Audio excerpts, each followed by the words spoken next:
নমস্কার। আজ কিছু কথা বলবো।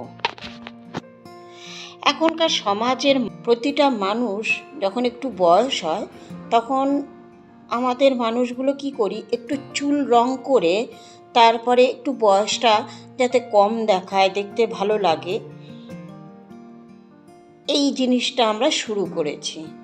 তো রাস্তায় যখন বেরোই না তখন খারাপ লাগে যে দেখুন আমরা চুল রং করে বেরিয়েছি, সেটা বড় কথা নয়, কিন্তু আপনারা প্রতিটা মানুষ একবার ভাবুন তো, আমাদের হাতে পায়ের গিঁট তো বলে দেয়, আমাদের দাঁত তো বলে দেয় যে আমাদের বয়স হয়েছে। তো এইরকমই একটা অভিজ্ঞতা সেদিন আমি সঞ্চয় করেছিলাম। চৈতালিদি খুব একটা শাড়ি ছাড়া অন্য কিছু পরে না। চৈতালিদির মা আর বোন খুব স্মার্ট, তাই চৈতালিদিকে বলেছিল তুই চুড়িদার পর। চৈতালিদি খুব লাজুক, চুড়িদার পরতে চায় না। চৈতালিদির 2 ছেলে। সেদিনকে চৈতালিদির মা আর বোন জোর করে চুড়িদার পরিয়ে বলল, যা আজ বাচ্চাকে স্কুলে ছাড়তে যা। চৈতালিদি লজ্জায় সুন্দর করে সেজেগুজে স্কুলে বাচ্চা ছাড়তে গেছে। ছেড়ে আসার পথে পাড়ারই এক কাকিমা বেশ গল্প করছিল কয়েকজন মহিলাকে নিয়ে। হঠাৎ চৈতালিদি যখন পার হয়ে যায় তখন একটু পার হওয়ার পরেই চৈতালিদিকে শুনিয়ে জোরে বলে, আর কত কিছু দেখব সামনের দিকে।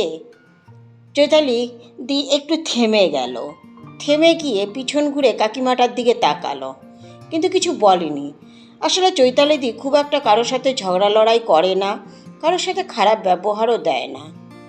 চৈতালিদির ওইটুকু তাকানোতেই কাকিমা চুপ হয়ে গেল। মাকে এসে সমস্ত কথা বলল। মা বলল, এক কান দিয়ে ঢোকা এক কান দিয়ে বের করে দে। সেদিন চৈতালিদি এইভাবেই চুপচাপ হয়ে গেছিল। এইভাবে আরও একদিন চৈতালিদি মায়ের বাড়ি যাচ্ছিল। সেদিন অবশ্য শাড়ি পরাই ছিল। পাড়ারই এক পিসির সাথে দেখা। হঠাৎ পিসি বলে, কি রে তুই চৈতালি না? একটু হেসে চৈতালিদি বলেছিল, হ্যাঁ আমি চৈতালি। এ মা, তুই দেখতে কেমন হয়ে গেছিস রে, ইস কি কালো, কেমন হয়ে গেছিস তুই দেখতে। আসলে পিসি খুব ফর্সা, দেখতে খুব সুন্দর। তাই বলে কি এইভাবে কেউ মানুষকে অপমান করে বলুন তো? চৈতালিদি উত্তর দিল, আমি আবার কবে ফর্সা ছিলাম গো পিসি? পিসি কোনো উত্তর দিল না। ভাবুন তো, নিজের অপমান তো নিজেই নিল, তাই না? তো মানুষ কালো হোক, মানুষ ফর্সা হোক, মানুষ খারাপ হোক, মানুষ সুন্দর হোক দেখতে, তাই নিয়ে তাকে ব্যঙ্গ করাটা কি খুব জরুরি আমাদের?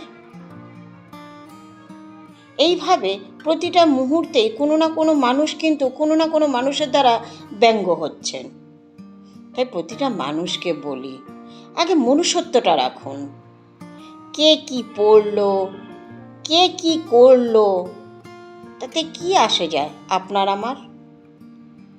নিজের মতো করে থাকুন, সংসারের দিকে নজর দিন, ভালো লাগবে, আপনার সংসার বাঁচবে, পরিবেশও সুন্দর থাকবে। হাসিতে থাকুন, খুশিতে থাকুন। কলমের কণ্ঠে জয়া দে।